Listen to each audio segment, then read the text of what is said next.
Olá, tudo bem? Hoje, as estudantes do curso de licenciatura em Letras em Inglês da Universidade Federal do Acre, Maria Alice, Maria Fernanda, Suziane e Tayane, irão apresentar as discussões dos autores Fernando Zolinvez e Dene Marcelo de Jesus em seu artigo Práticas Curriculares do Curso de Letras, Vigência da Racionalidade Instrumental e Privilégio do Paradigma Monolíngue, que compõe o quinto capítulo do volume Ensino de Línguas no Curso de Letras, Práticas, Experiências e Currículo da série Linguística and Focus.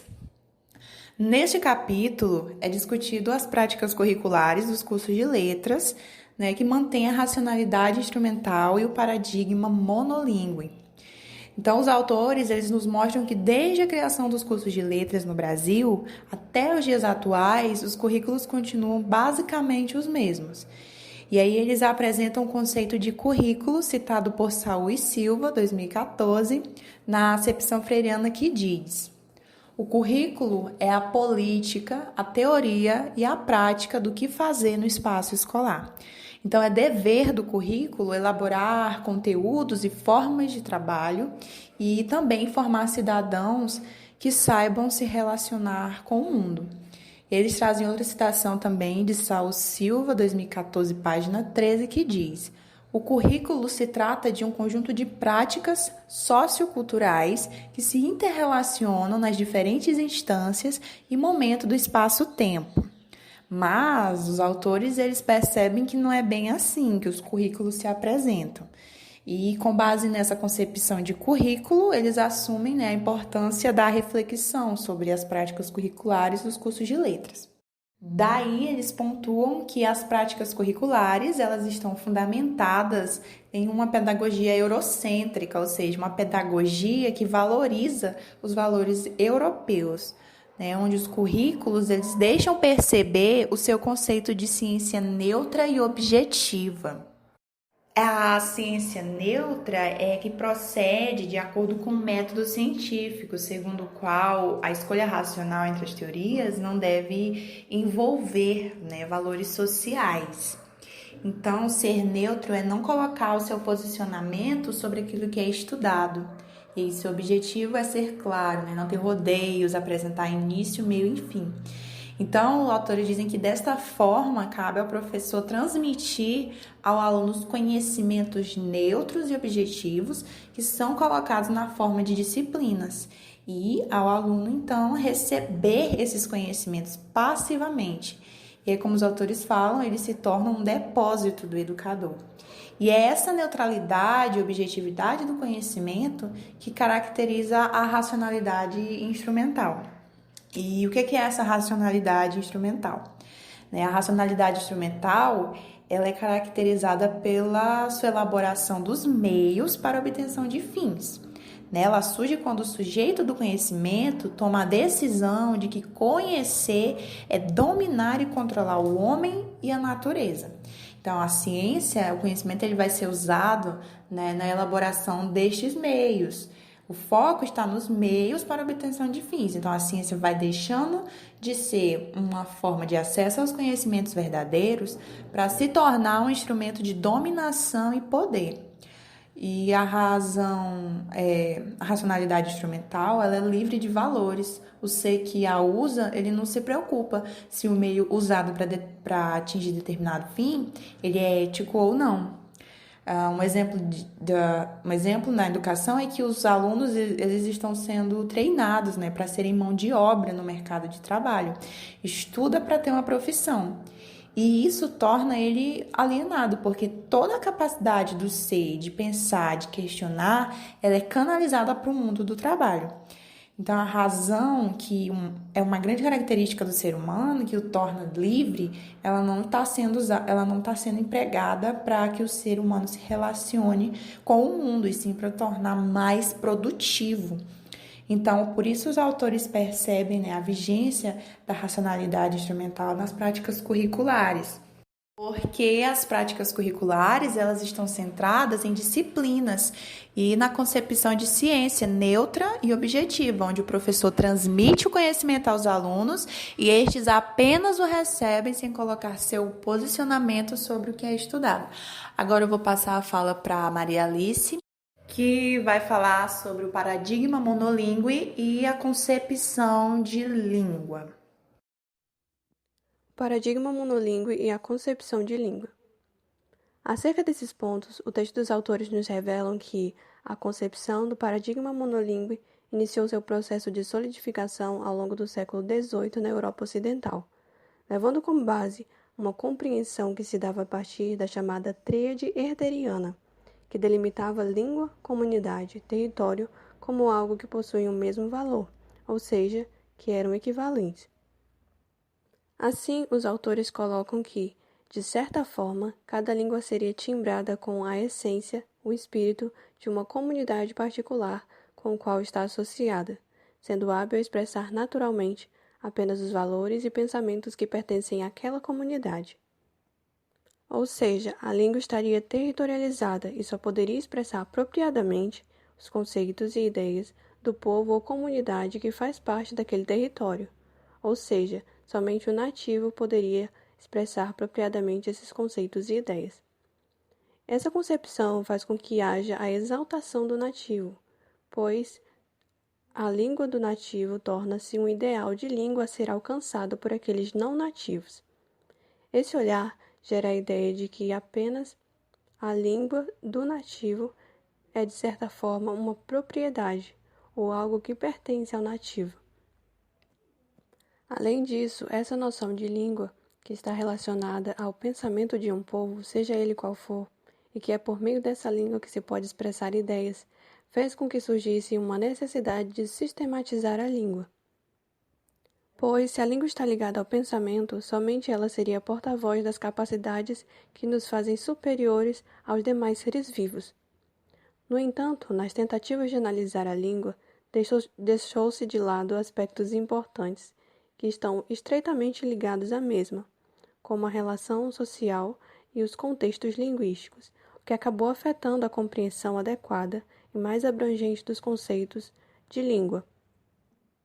Devido a isso, a língua passa a ser enxergada como um sistema fechado, autônomo e que não se relaciona com as outras línguas, com regras e normas.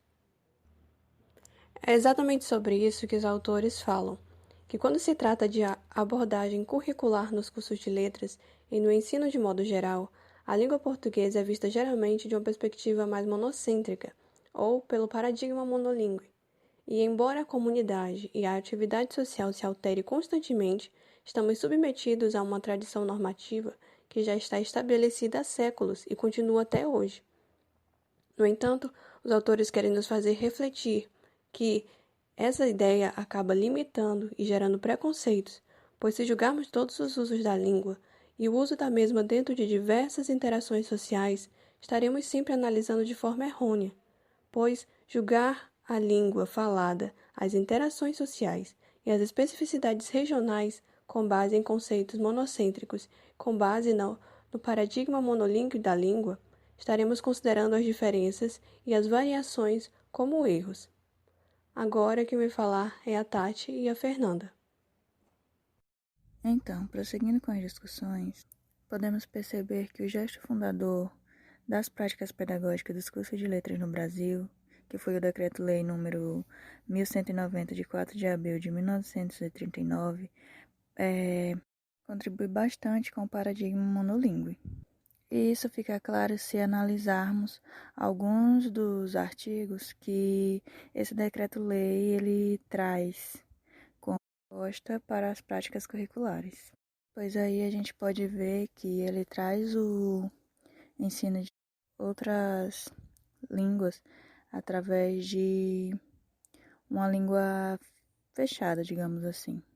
E assim como as disciplinas ofertadas lá nas letras clássicas eram reproduzidas no ensino das outras licenciaturas em letras, a gente pode ver isso refletido hoje em dia também, onde as disciplinas ofertadas no curso de licenciatura em Letras Português ainda também são ofertadas nos cursos de licenciatura em outras disciplinas, como inglês, como espanhol.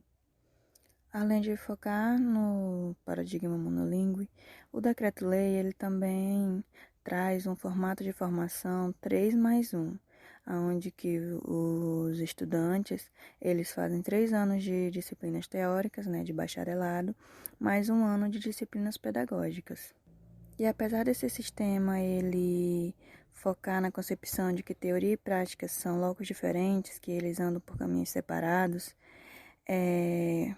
o que secundariza a formação para o ensino, né, ele sobrevive até hoje, mesmo ele não focando no aprendizado das línguas para o ensino, e sim no aprendizado de línguas de forma fechada.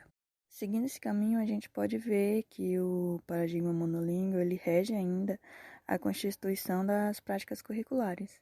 Analisando até mesmo a grade do nosso curso, a gente pode ver que, apesar de ser um curso de licenciatura em letras em inglês, a gente foca muito em disciplinas da língua portuguesa, o que é herança, né, desse decreto-lei, do paradigma monolíngue e de todas essas coisas. Disciplinas essas como teoria da literatura, leitura e produção de texto, além de outras que focam bastante na língua portuguesa, apesar do nosso curso ser de inglês.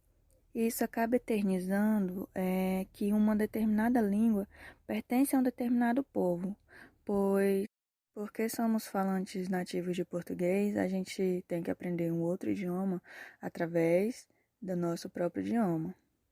Ou seja, apesar dos debates sobre consciência multilingüe, tolerância à diversidade linguística e todas essas coisas, a gente acaba ficando preso no conceito de língua certa, né?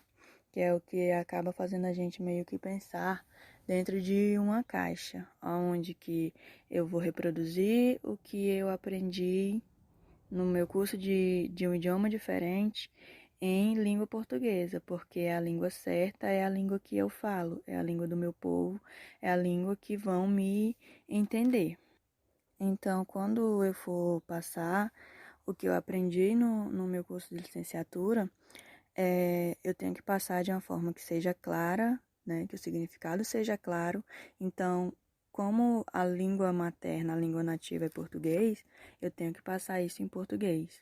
Apesar de aprender regras gramaticais, aprender a escrever textos em inglês, eu tenho que passar isso na minha língua nativa. Isso acaba fazendo com que a gente não se aprofunde no outro idioma, né? No caso da gente, na letras em inglês. Porque a gente fica preso à nossa língua certa, a língua que a gente fala, e aí a gente acaba reproduzindo regras, reproduzindo os conhecimentos gramaticais, mas não aprendemos a conversar, se comunicar num outro idioma. E isso a gente acaba se fechando, né, em um idioma só, no caso, na língua portuguesa. Diante do que foi exposto, podemos concluir de modo breve que dentro da abordagem curricular, no curso de letras ou no ensino do modo geral, que uma língua ela deve ser empregada. E que língua seria essa? A língua portuguesa.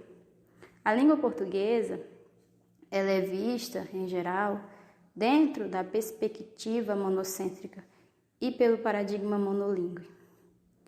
Como bem pontuam os autores, o paradigma monolíngue ele vai impor uma língua a ser usada para que haja uma comunicação e que essa comunicação ela seja eficiente e bem-sucedida. E justamente a língua portuguesa é a língua comum para todos nós. Então, isso são o que os autores nos trazem. Mas trazendo para a atualidade, para o nosso cotidiano, observem que isso não é incomum para nós. Fazemos o uso da língua portuguesa no espaço escolar. Observem que mesmo nós, professores em formação de uma língua estrangeira, fazemos o uso da língua portuguesa, justamente porque temos disciplinas, como bem pontuou a Tayane, que são voltadas para a língua portuguesa. Então, a todo momento, a gente está intercalando entre o inglês e o português. E é justamente isso que os autores querem que nós façamos quando estivermos atuando, que façamos o uso da língua portuguesa para que a comunicação ela seja eficiente e eficaz entre os envolvidos. Outra coisa que os autores pontuam, para concluir a minha fala, é a questão do currículo, que nós devemos ter essa concepção, já que somos professores, que vamos atuar nessa área, né? Pois estamos fazendo o curso para isso. Então, como bem pontuou a Suziane, o currículo ele é a política, a teoria e a prática do que fazer num espaço escolar. A gente já começa por aí que quando estivermos atuando, a gente vai ter um currículo que vai nos orientar, que vai nos dizer quais os conteúdos a ser trabalhados e como vamos trabalhar esses conteúdos para que os alunos compreendam e entendam esse tipo de conteúdo. Então, justamente, é isso que os autores trazem para nós, que uma língua comum, no caso o português, ela deve ser utilizada como língua monocêntrica e como paradigma monolíngue, e que o ensino ele deve ser padronizado dentro da questão de currículo, dentro da grade curricular. Então, de nenhuma forma a gente vai chegar na sala de aula e vai pegar conteúdos aleatórios. Não, nós vamos ser orientados, nós vamos ser norteados por um currículo que vai estar lá, os conteúdos a ser trabalhado, como vamos trabalhar, e isso também não é incomum para nós. Observem que, como bem colocou a Tayane também, que até no nosso curso a gente tem isso. A gente tem a grade curricular, a gente vê que tem disciplinas, tem os conteúdos e tem as metodologias. Então, a todo momento, nós vamos ser orientados pelo currículo, pela grade curricular. É isso. Eu não tenho mais nada para falar e obrigada.